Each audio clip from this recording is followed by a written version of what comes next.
Do you or plan on in-game. offering free games, whereas the publishers make money through advertising?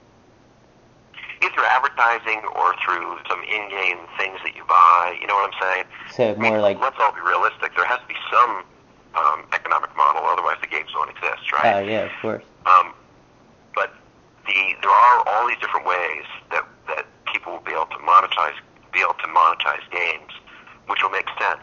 I mean, the goal is to make it work for every kind of gamer, whether there is the person who really has very, very limited means, and to the person who has the resources and the enthusiasm to get into gaming.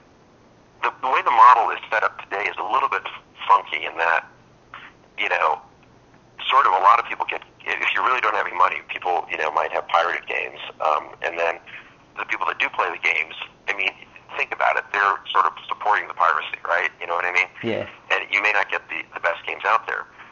What I'd rather see is sort of a ramp, where you have everything from games that are effectively free because they're just advertising supported to ones that have some in-game content to, a game that is a persistent, all-encompassing, amazing experience that you decide you really want to go dive into, and maybe you have if you have the resources to afford it, and it's this really cool thing. And then maybe there's parts of that game which are less expensive for people that want to engage in a lesser way, or maybe that's all they can afford right now. I'm looking for that whole continuum, from free all the way up to ultra premium. So you think we'll see some? OnLive can do that. You think we'll see some free games outside the play pack, or? You will. I mean, we already did one. Amnesia came out, and there's also kind of free things. I think you've seen the Humble Bundle thing we did. Yeah. Where you went and bought the game, but you could choose You the price. donate what you want, yeah. Some people did choose free. But it's stuff like that where here we're trying really hard to work with the gaming community out there, whether it's the indie community.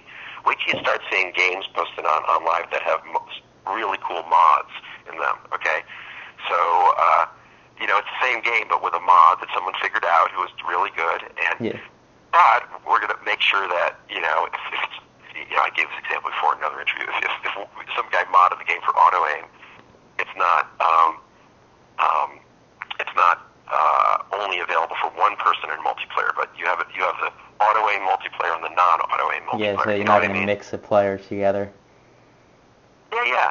So I mean, things like that people do with PC games and things that the publisher never thought of or whatever, didn't have time to do. I mean, those are really cool things. Why shouldn't everyone have access to that stuff, right? Exactly. Yeah, so what we're going to do is just, set it up so A, it's easy to get to, and B, it's not used as a way to ruin somebody else's gaming experience, right? But rather it's used as a way for everybody to enjoy it. Are we gonna see more social-based games like how we see them on Facebook, like Farmville and stuff? Yes, and that's where I think, and again, I don't want to drop too many hints where I shouldn't be dropping them, but again, it's not for me to go and disclose what the publishers are doing, and they have to go and make their own announcements. But what I can say is this, that, when we added Facebook to OnLive, and, you do your Facebook login, and, you can post and everything, we didn't just go and add Facebook for our users, but rather in our SDK, the software developer kit that the game publishers have access to, there are now hooks for them to go directly into Facebook when their game is running on OnLive. So now they can build a game that is as social as they want it to be, or as little as they want it to be, whatever makes sense for the particular game. Okay. I mean, if you want to do something to the degree of a Farmville or a Mafia Wars, go for it, Yeah. Or if you just want a more casual, maybe you just want a way that you can go and send out a big invite to a whole bunch of friends to say, hey, listen, I'm playing this thing, or I need somebody to run who's good at running this particular, tank or something. Those are the kind of things that you could do with social gaming. Yeah, that should be interesting to see.